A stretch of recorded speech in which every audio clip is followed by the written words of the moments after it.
Sveiki, sugrįžę į mūsų transliuojamas tinklalaidės. Man miela gera šiandien pristatyti Gabrielių Klimenką. Gabrielius yra bendraįkūrėjas iš Gyvenimo akademijos, kuri vadinasi Klim & K. Ar ne? Kartu su broliu jūs kūrėte daug įdomių dalykų ir šiandien mūsų tema pašnekesio yra išgyvenimo pagrindai.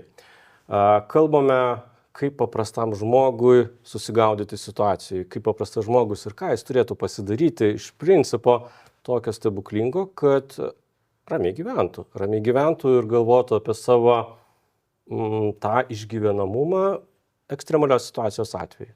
Gabrieliau, kasdien mokai žmonės iš gyvenimo įgūdžių, elgsena, pasirengimas, vis dėlto nuo ko apskritai prasideda išgyvenimas ir kas tai galėtų būti tas pagrindinis pirmas principas, kai kalbam apie išgyvenimą? Tai, aišku, išgyvenimas prasideda dar gerokai prieš pačią kokią nors ekstremalią situaciją. Tai visų pirma turėtų ateiti suvokimas, kad man bet kurią akimirką gali kažkas nutikti.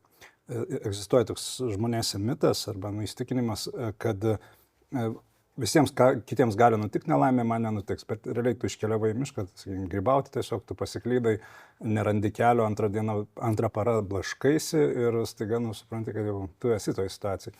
Kitas dalykas, aišku, kada jau susivokiau, kad man gali bet kurią akimirką nutikti nelaimė, aš turėčiau pradėti ruoštis. Ir tas pasiruošimas, reikėtų planą pasidaryti, ką aš turiu išmokti, nes išgyvenimo įgūdžiai yra labai platus spektras, nuo topografijos, žemėlapių orientavimosi iki ugnies degimo parankinėmis priemonėmis, mazgų rišimo, pirmosios pagalbos.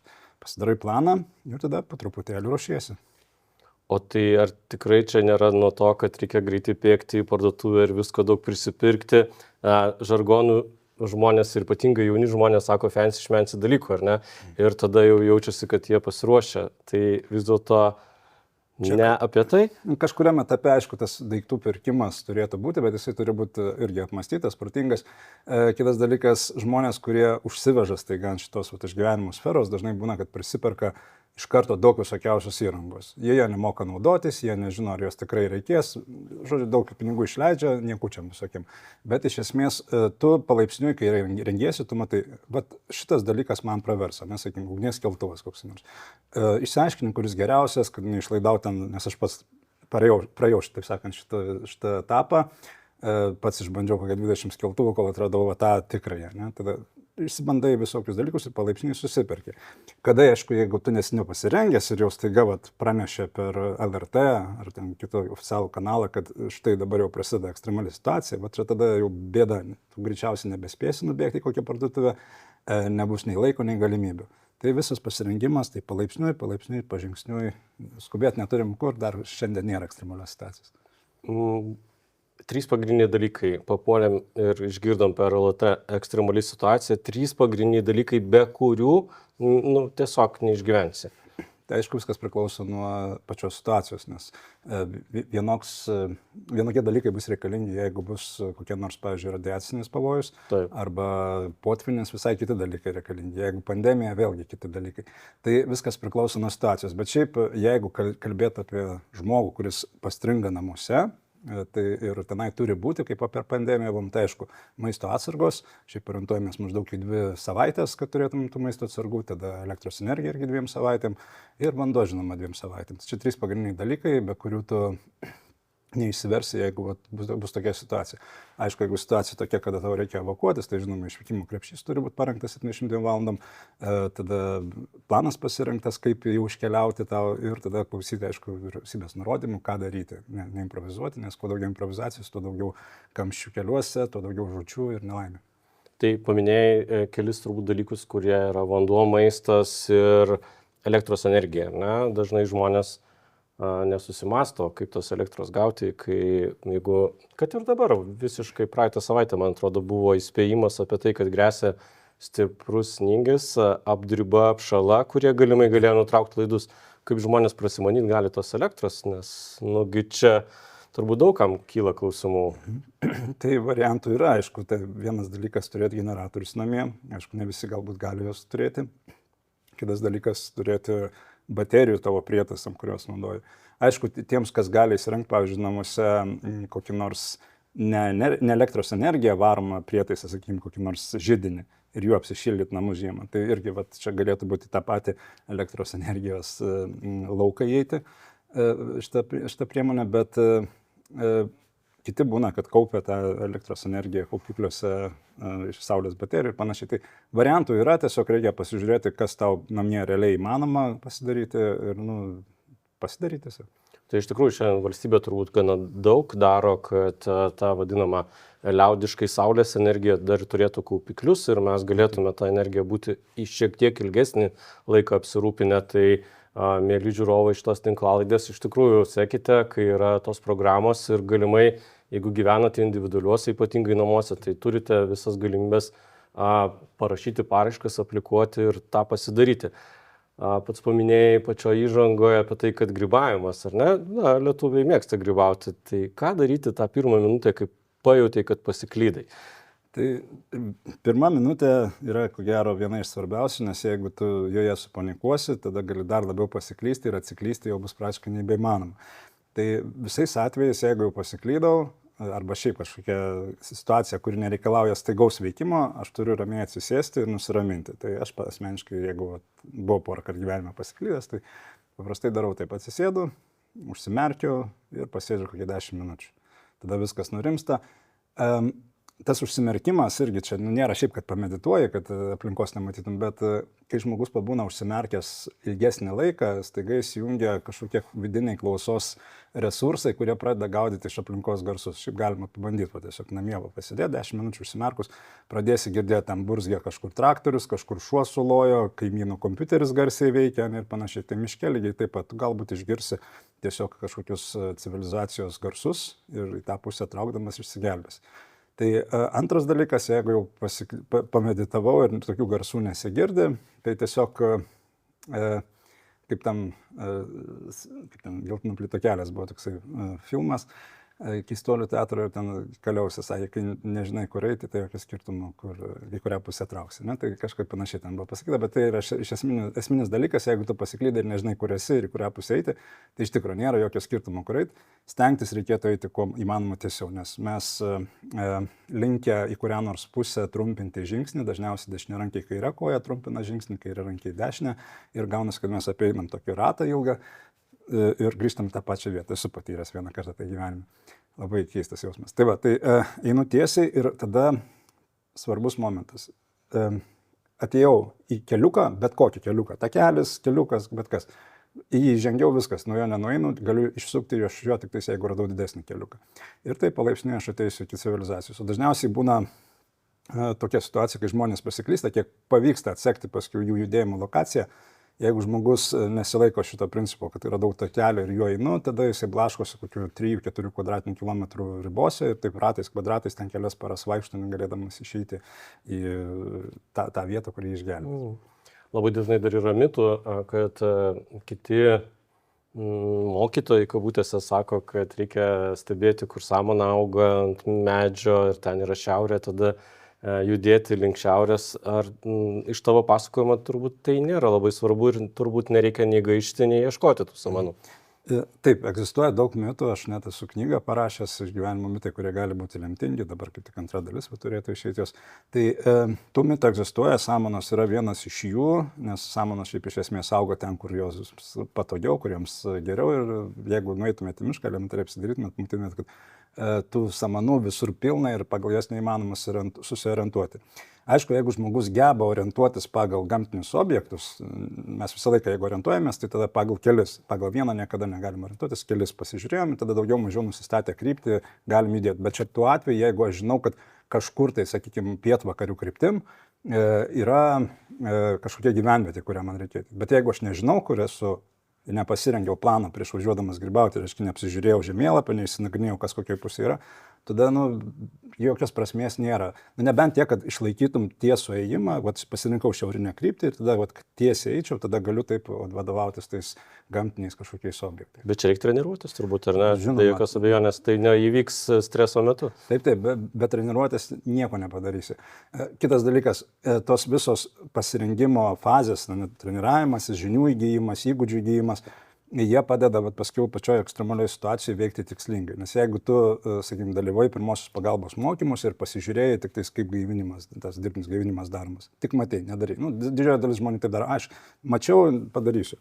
Ir kai bus reali situacija, tu žinosi, kad kažkaip tai įmanoma, bet darysi gaivinimą neefektyviai. Tai su visais tais išgyvenimo elementais ir yra taip, kad jeigu tu tik tais matei, tik tai skaitai, kažkur tai video išgyvenimo akademijoje Klimentka pasižiūrėjai, tai paskiau pasibandėjai, tai reiškia, tu realioje situacijoje nieko nepadarysi. Vienas dalykas bus tai, kad tu nemokėsi padaryti, nežinosi įvairių niuansų, kitas dalykas greičiausiai tau neateis į galvą, kad galima šitą dalyką daryti, nes tu tiesiog jo nemoki.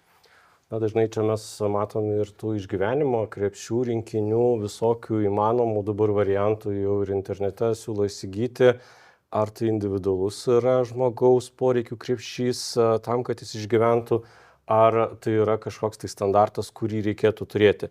Ir iš tikrųjų klausiu apie paprastus dalykus, nes daug žmonių natūraliai užduoda klausimą, aš ir taip neturiu lėšų ir man dar čia reikia juos skirti kažkokiam išgyvenimo krepšiui, kai pažiūri internete kainos yra ir 600 ir 800 ir nežinai, ką nusipirksi ir galų gale, ką minimaliai elementariai žmogus turi būti pagalvojęs ir jau šiandien turėtų turėti tam išgyvenimo krepšiui. Tai vėlgi, jeigu mes kalbam apie išgyvenimo krepšį, tai, tai nėra tas pats, kas išvykimo krepšys, nes išvykimo krepšys skirtas 72 valandom. Taip. Išgyvenimo krepšys arba rinkinys, kitaip tariant, jisai skirtas tiems atvejams, kad kažkur iškeliavai, patekai į bėdą ir kol sulauksi, kad tave išgelbės. O išvykimo krepšys priešingai, jisai skirtas tam, kad tu evakuojiesi iš namų ir tikėtina, kad nebegrįžti. Tai koncepcijos visiškai skiriasi.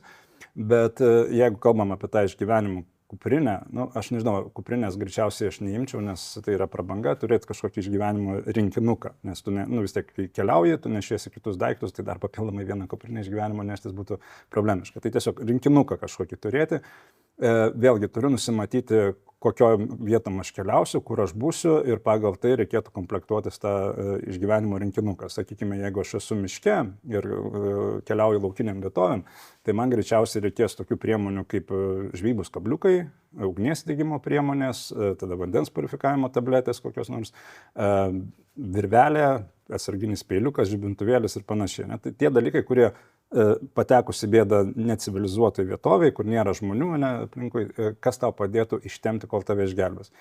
Tačiau jeigu aš keliauju į kitą miestą, sakykime, ir ruošiuosi tam atveju, kad jeigu, sakykime, netekčiau visų daiktų ir rinkinuką prie savęs tą turiu, tai turėtų būti kiti dalykai. Pinigai, pavyzdžiui, koks nors irgi peiliukas daugia funkcinis praverstų, pinigus sakiau, ne? Taip. Tada žibintuvėlis, išorinė baterija, kad galėtum pasikrauti, ir panašius priemonės. Tai viskas priklauso nuo situacijos. Bet čia vėlgi planas. Ne? Jeigu aš kažkur keliauju, aš turiu pasiplanuoti. Pavyzdžiui, keliauju į kažkokią vietą, turiu nusimatyti, kokios pavojingos situacijos ten įmanomos. Jeigu keliauju į kitą šalį, neužtenka tik tai žinoti, kokios oro sąlygos ir kokie pavojingi gyvūnai, reikia pasižiūrėti kriminogeninę situaciją, ar nėra kokių nors politinių įvykių, kurie gali sukelti neramumus ir panašiai. Tai tiesiog išsitiriu visas įmanomas situacijas ir apgalvoju, kas man gali padėti. Ir ten, jeigu, sakykime, kriminogeninė situacija baisi, tai greičiausiai vis tiek pinigus kažkur tai į koinę kišiu tada, ne, kad iš manęs jų neatimtų. Pasą irgi į kitą koinę ir panašiai. Tai planas, pagrindas.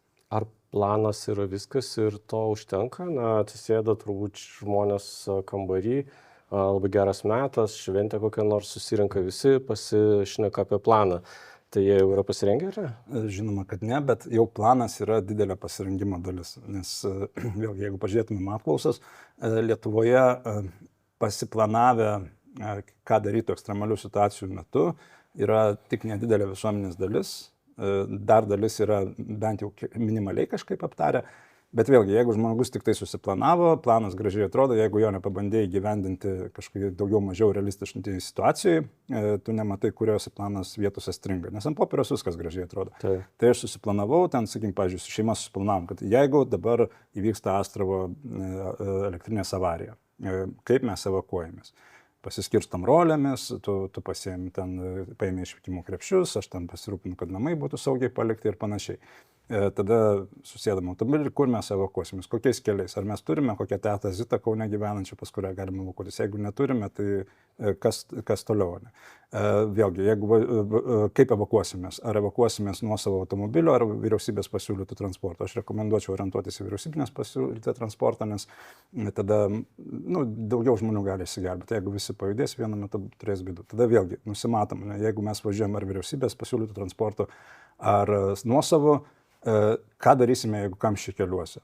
Ir tada vėlgi, tada reikia, aišku, pasiplanuoti ir pasiruošti, kaip mes judėsime. Ne? Greičiausiai tai bus arba mikrojudrumo priemonės, arba tiesiog kojos, ne, pėsčiomis judėsime. Turim va tokį planą, ką darysime, ir tada galim su šeima žaisti, pavyzdžiui, nes, sakykime, sėdime namie, valgom ir ten vienas šeimos narys duoda sutartinį ženklą. Gaisro treniruotė, pavyzdžiui, sušunka. Ir tada visa šeima reaguoja į tai, kaip realiai gaisras vyktų, ten nesvarbu, ten vidury nakties pasakė, tada susirenka daiktus, kaip pagal susiplanavo ir kurioje vietoje susitinka. Vėlgi kitas atvejis, visi ten mokyklose darbuose kažkur tai duoda signalą ten šeimos narys, kad Astravo elektrinės avarija treniruojamis, ir tada visi šeimos nariai ten pagal galimybę susirenka ir tada atžaidžia tą planą kiek įmanoma. Kuo realistiškiau darys, tuo bus ir įdomiau, ir naudingiau. Tai iš tikrųjų, kai kalbam apie ekstremalias situacijas, jos tampa neekstremaliomis, kai tu esi pasirengęs. Ir tu tą parengtumą savo pademonstruoji aplinkiniams, nekeli panikos turbūt. Pagrindinis dalykas, kuris svarbus, tai yra susitvarkyti su panikos priepuoliais ir neapsunkinti greta esančių kitų žmonių savo neįgalumų turbūt toj situacijai. Aš nesutikčiau su tuo, kad pasirengus ekstremali situacija nebebūna ekstremali. Jis būna ekstremali, bet mažiau ekstremali ir tavo išgyvenamumo faktorius padidėja. Ne faktas, kad tu išgyvensi pasirengęs, bet tu daugiau galimybių turi negu žmogus, kuris tiesiog nesiplanavo ir nieko nesiruošė. Kai tu esi jau šiek tiek pasirengęs, pavyzdžiui, vėlgi kalbant apie tos pačius išvykimo krepšius, aš dažnai vedu paskaitas apie juos ir būna, kad sutinki žmonės, kurie išklausė paskaitą ir paskui tokie liudijimai tarsi sako, nes, kad, pavyzdžiui, sako, iki paskaitos buvo pas mane kažkoks vidinis nerimas dėl visokių ekstremalių situacijų, kurios gali kilti. Ir paskui po paskaitos nusprendžiau susikomplektuoti tą išvykimo krepšį ir staiga stojo ramybė. Kodėl stoja ramybė? Nes žmogus jau pasiruošęs. Tai reiškia, jis jau pasiruošęs, žino, ką darys, gal net planą apsitarė kažkokį ir jau tada jam ramiau. Ir tada, kada pati ekstremali situacija bus, jisai žinos, ką daryti, reiškia, jisai galės be panikos adekvačiai vertinti situaciją ir elgtis labai tikslingai. Žmogus, kuris nesirengė, jisai greičiausiai apimtas panikos, padarys daug klaidų, o pačioj netgi pradžioj tenai per kelias pirmas valandas, kartais net minutės padarytos panikos sukeltos klaidos gali būti lemtingos ir nulemti, kad tu iškeliausi pas viešpatį anksčiau laiko. Tai iš tikrųjų mes visų pirma galvojam, kai kalbam apie išgyvenimo temas, tai apie žmogaus gyvybę. Ne? Ir tas pasirengimas ir būtent yra gyvybės saugojimas. Man labai dažnai kyla tokie dalykai, kurie prieštarauja, žmonės sakom, nepanikuokit, ar ne? Bet jie panikuoja. Ar yra kokių būdų, kaip minėjai miške, nusiraminti, geriau paklausyti, ar yra būdų, kuriuos tu gal praktikuoji ar rekomenduotum, kaip sugrįžti į tą realybę, kai apima panika? Vieno būdo, kuris tiktų visiems, greičiausiai nėra tokio, tai kiekvienas turi susirasti savo. Pavyzdžiui, būna dažniausiai siūlo tokį, kad pakvėpuoti ramiai. Man tas būdas neveikia. Aš kiek bandžiau kvėpuoti, man nusimuša tas kvėpavimas, nepavyksta jos sunormalizuoti kažkaip tai ir man neveikia. Man tiesiog ramiai atsisėsti, užsimerkti, galų gale visą laiką turiu su savim ir rožančių, pasiemi, tiesiog pasimeldi, kol susaky, tai kokie 15 minučių praeina, tu apmastai apskaitai ir tokie rožančinio tipo maldos būdai labai geri, nes tavo smegenys lieka laisvos, lūpos kažką kartoja, smegenys lieka laisvos sprendimų prieimimui arba ten, jeigu norit kažkokios informacijos gavimui iš viešpatės. Tai man veikia šitas būdas. Kitas būdas, pavyzdžiui, kuris man veikia, jį perėmiau iš Winstono Churchillio. Tai žodžiu, ne tiesiogiai, bet tiesiog perskaitęs, kad jis taip darė, pradėjau taikyti, tai yra skaityti. Kas bebūtų, kokia bebūtų situacija, jisai, kad priims sprendimą kažkokį arba nusiraminti, jisai skaitydavo knygą. Tai aš irgi skaitau, šiaip skaitau daug, bet vienas iš būdų tai gaunasi kaip nusiraminimas. Aišku, kai jeigu kažkas kitas šalia panikuoja, tai yra visai kitas momentas, nes dažniausiai žmonės ką daro, ten tu nusiramink, bet frazė nusiramink arba nepanikuok, jinai neraminami, kaip tik dar kelia paniką. Tai reikėtų kažkaip nukreipti žmogui dėmesį kažkur tai kitur, sakykime, duoti kažkokį darbą, kuris reikalautų kruopštumo, ten, nežinau, sakykime, suskaičiuoti, kiek turime šovinių, jeigu tai karas. Ne, žmogus ten skaičiuoja 100 000 šovinių ir tiesiog nusikreipia mintis kažkur. Tai.